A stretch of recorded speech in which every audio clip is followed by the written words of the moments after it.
আপার কিন্তু ব্যাকগ্রাউন্ড ইতিমধ্যে বাইর হয়ে গেছে। ইতিমধ্যে আপনারা স্ক্রিনে অনেকগুলো ছবি দেখতেছেন, দেশ বিদেশে সবার প্রোফাইলে চলে গেছে, লিঙ্ক অলরেডি ভাইরাল হয়ে গেছে।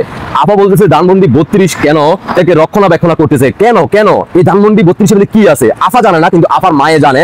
আপার দৃষ্টি আকর্ষণ করে বলতে চায়, আপনার যে সুন্দর ভাই দেখা যাচ্ছে, দাড়ি আছে, টুপি আছে, আপনি একজন ইসলামী বক্তা, আপনি বলতেছেন আপনি রাজপথে নেমে আসছিলেন, আপনার পরিবর্তন হয়েছে কিনা? আপনি বলতেছেন পুলিশের পোশাক পরিবর্তন হয়েছে, তাদের কিন্তু কোটি পরিবর্তন হয়েছে, তাদের মন মানসিকতা পরিবর্তন হয় নাই। কিন্তু আমরা তো সেটাও বলতে চাই, আপনাকে দৃষ্টি আকর্ষণ করে বলতে চাই, আপনি আগে ছিলেন পতিতালয়, আপনি যে সুন্দর সেলফি তুলতেন ডগ স্টাইলে, আপনি নির্বাচিত হয়ে এখন কেন আপনার মুখের ভাষা এত সুন্দর?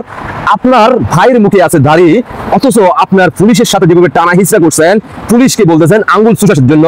আমি তো মনে করতেছি আপনি পুলিশকে এই কথা না বলে পুলিশকে বলা দরকার ছিল আমি কি আপনার ওটা চুষবো নাকি? হ্যাঁ, আর আপনার সেই ভাষাটা ইতিমধ্যে বাংলার জনগণ এখন দেখতে আছে। তো শোনেন আপা কি বলে।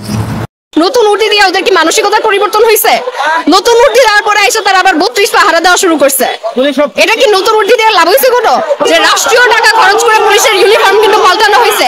কারণ এটার কথা কি যে ঠিক আছে, আমি যুক্তিটা মানছি যে মানুষ হলো পুলিশের আগের উর্দি দেখে দেখে মানুষের মনে একটা ধারণা চলে আসছে যে পুলিশ হলো সবসময় ফ্যাসিস্টের দোষর থাকে, তাদেরকে সাহায্য করে এসে। এই জন্য এইটা দেওয়ার জন্য, এই ধারণার পরিবর্তন করার জন্য তাদেরকে নতুন উর্দি দেওয়া হয়েছে।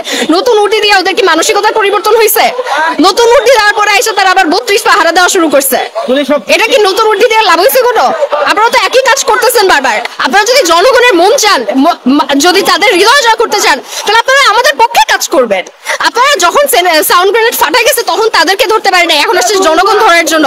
এত দূরে দাঁড়াইছি, এরপরে আইসা এসে বলে যে এখানে দাঁড়ানো যাবে না, এখানে দাঁড়ানো যাবে না। কি ধরনের ফাইজলামি এগুলো?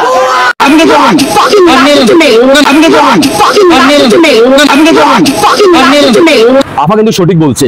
আপা বলছে ধানমন্ডি 32 কেন পাহারা দিতে হবে? আমি আসছিলাম, সেখান থেকে আমার বাড়িতে ককটেল বোমা ফুটে দিছে। তো পুলিশের দরকার ছিল আপার বাড়ি, হ্যাঁ আপার বাড়ি পাহারা দেওয়ার দরকার ছিল। কারণ আপা তো 71 সালে যুদ্ধের প্ল্যানিং করছে, পাকিস্তানের সাথে যুদ্ধ করছে, তাই না? এই জন্য আপার গা জ্বলতেছে। আপার মনের কথাটা প্রকাশ করতে পারে নাই, কিন্তু আপার আর এক সহকর্মী বলছিল আমরা ধানমন্ডি 32 ভাঙার কারণ হচ্ছে আমাদের পূর্বপুরুষ মারা গেছে 71-এর সময়, এবং কি 71 পরবর্তী যারা মারা গেছে তাদের আত্মা শান্তি পাওয়ার জন্য আমরা ধানমন্ডি 32 ভাঙতে আসছি না। বিষয় হচ্ছে না, তাহলে শোনেন। জন্য ভাঙতে পারিনি গতকালকে, আজকে আসছে। যদি ওরকম সুযোগ হইতো তাহলে আজকেও ভাঙতাম। ভাঙার জন্য প্রস্তুতি নিয়ে আসছে আমাদের জামাতের আরো কর্মী আছে, তারাও আসছে। এবং এই 32টা ভাঙার আমার খুব শখ। আমার যে বাপ দাদা তাদেরও আত্মা মানে শান্তি হতো যদি ভাঙতে পারতাম। কেননা শেখ মুজিবুর রহমান যে জাতির জনক ছিল বলে বাংলাদেশের লোক, সে তো একটা রাজাকারের মতন ছিল, কেন দেশটাকে লুটপাট করে খেয়েছে।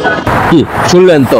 তো আপাকে দৃষ্টি আকর্ষণ করে বলতে চাই, আপা আপনি হয়তো বা জানেন না ধানমন্ডি 32-এর ইতিহাস সম্বন্ধে। আপনি যদি জানতে হয় অবশ্যই আপনার মাকে যাই জিজ্ঞেস করবেন যে মা 1971 সালে এই ধানমন্ডি 32-এ কি হয়েছিল, আপনি কি এই বিষয়ে কোনো অবগত আছেন নাকি আপনি পাকিস্তানি ক্যাম্পে ছিলেন?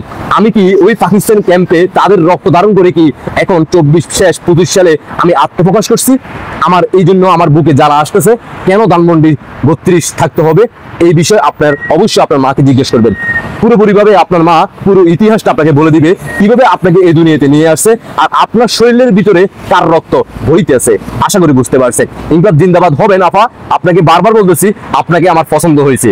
আপনার উপরে যে ফেসটা আছে এটা আমার খুব ভালো লাগছে। জানি না আন্ডারগ্রাউন্ডে কি অবস্থা, তারপরও আমাদের জয় বাংলা সৈনিকদের দীর্ঘদিন পরিশ্রমের ক্লান্তি দূর করার জন্য আপনাকে আমাদের প্রয়োজন লাগতে পারে। দেখা হচ্ছে শীঘ্রই। 32-এর ইতিহাস আমরা লাইট বন্ধ করে, লাল বাতি বন্ধ করে ঘরের ভিতরে আমরা অবশ্যই আপনাকে শিখিয়ে দিব।